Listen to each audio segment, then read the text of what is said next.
Hi everyone. I'm caffeinated. I'm the Hobo Sapien. You're all Homo Sapiens. I'm a Hobo Sapien. Jovi, are you feeling better, sweetheart? A little bit. A little bit? It's helping? Yeah. Good. Good. I love you. I love you too. A lot. All you guys, even with my eyes closed, because I don't have to see you to know you're beautiful. Alright. Aww. Whatever, make your symbols, do your sign language.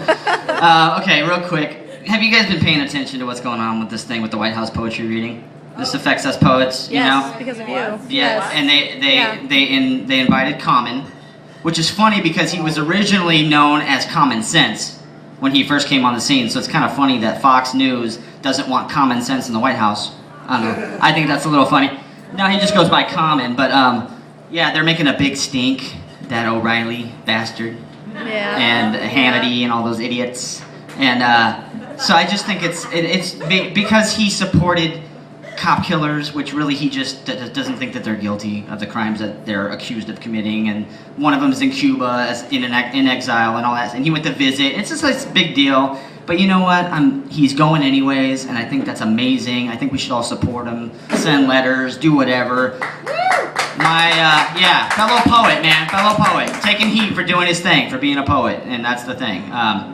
But one of my favorite quotes is Jon Stewart answered a challenge from Bill O'Reilly and went on the O'Reilly show, and my favorite quote was, "You know songs aren't meant to be taken literally. When the weather girls say it's raining men, it doesn't really mean that it's precipitating males." And I thought that was like my favorite quote of the week, so I thought I'd share it with you guys.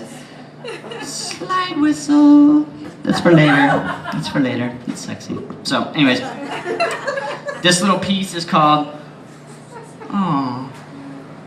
This poem is like caffeine. Stay. Okay. Okay. This poem is called my poem is called Side Order of Crow, and you've never heard it before. We often hurt the ones we love.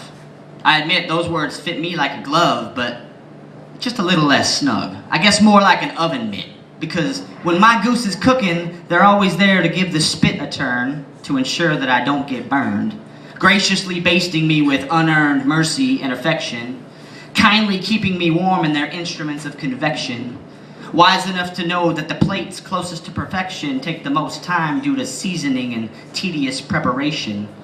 Though once I'm served, it won't be just them, but the entire nation that gets a taste of this bird. Soon you'll all be digesting my words, and some with the side order of crow. Because you can run, but you can't hide from the things that I know. The longest stride and sharpest cuts won't help a babe when I throw that first grenade of awakening. And you have every right to be shaken in those boots you slipped on but forgot to lace tight. Because I vow tonight to not only bring this fight to your front and back doors, this campaign will cross the plains between the bi-coastal shores, incinerating both family room and congressional floors, with the plight of the poor and those victimized by the wars, blasting light into the storerooms and boardrooms until those mushroom clouds settle, leaving those mongers disheveled, but the playing field leveled.